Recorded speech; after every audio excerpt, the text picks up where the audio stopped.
নমস্কাৰ সকলোকে স্বাগতম জনালো মোৰ আন এটি ভিডিঅ'লে আৰু আজি অলপমান বেলেগ ধৰণৰ ভিডিঅ' এটা বনালো। এয়া দেখিছে বতৰ ইয়াৰে তাৰ মানে দিল্লীৰ বতৰ আৰু এইকেইদিন বহুত বৰষুণ হৈ আছে দিল্লীত মানে বতৰ ঠাণ্ডাই আৰু আমাৰ অসমত বলে বহুত গৰম আজি হক ঠাণ্ডাৰ বতৰত আজি মানে অলপমান চাহৰ লগত খাবৰ কাৰণে কিবা এটা বনাম আৰু সেই কাৰণে ভিডিঅ'টো বনালো। এই কেদিন বৰষুণে হৈ আছে সেই কাৰণে ভাবিলো সন্ধিয়াৰ চাহৰ লগত আজি কিবা এটা বেলেগ বস্তু খাম আৰু সেই কাৰণে ভিডিঅ'টো বনালো। আৰু এয়া বাবু আমাৰ আৰু এইটো অপৰাজিতাৰ ফুলৰ ৰস মানে ৰস উলিয়াই লৈছো। এইটো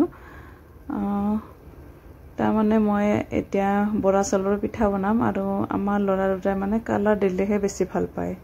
সেই কাৰণে ভাবিলো বিটৰুটটো নাইয়ে সেই কাৰণে ভাবিলো অপৰাজিতাৰ ফুলেৰে আজি মানে কালাৰ বনাই দিওঁ আৰু পিঠাটোৰ।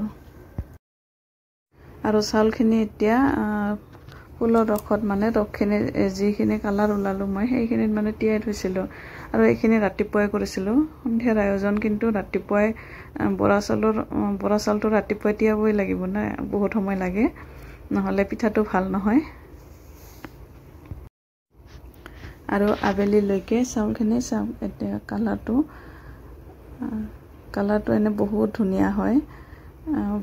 মানে অপৰাজিতা ফুলৰ কালাৰটো মানে ৰিয়েলত বহুত ধুনীয়া দেখে চাউলখিনি মানে একদম আকাশী পাতল আকাশী টাইপ, কিন্তু ভিডিঅ'টোত অলপমান কম দেখিব পাৰে। আৰু এতিয়া গ্ৰাইণ্ড কৰি ল'লোঁ এইখিনি।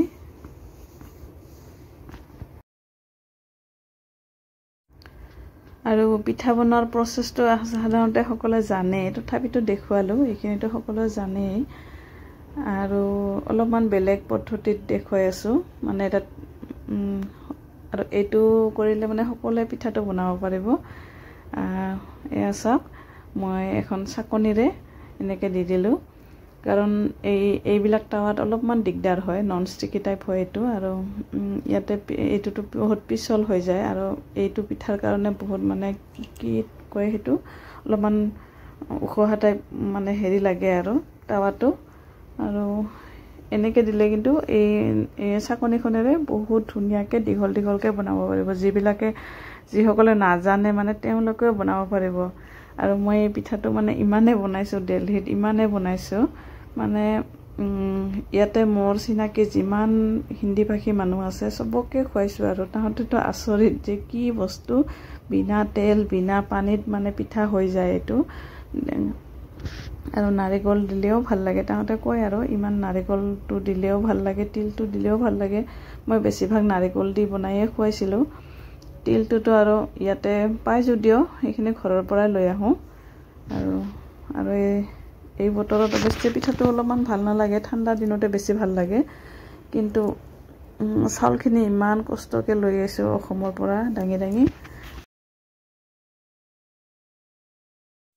আৰু বেলেগ মানুহবিলাকে সোধে যে কেনেকৈ হয় পিঠাটো। মই কওঁ এইটো অসমৰ মাটিৰ মানে চাউল আৰু আমাৰ তাতেহে হয় এই ধানটো, আৰু বেলেগত নহয়। আপোনালোকে বাহিৰত বিচাৰিলেও নাপায়।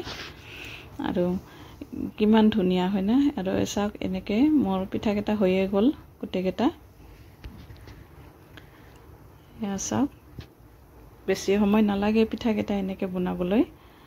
আৰু এতিয়া আমি চাহ বনাই গৰম পিঠাৰ লগত।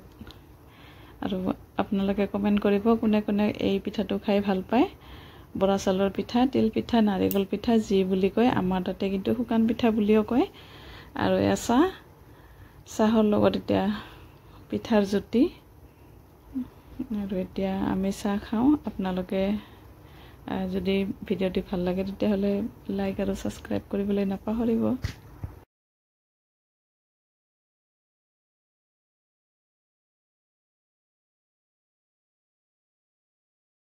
আৰু আজিলৈ আহিছোঁ, ধন্যবাদ।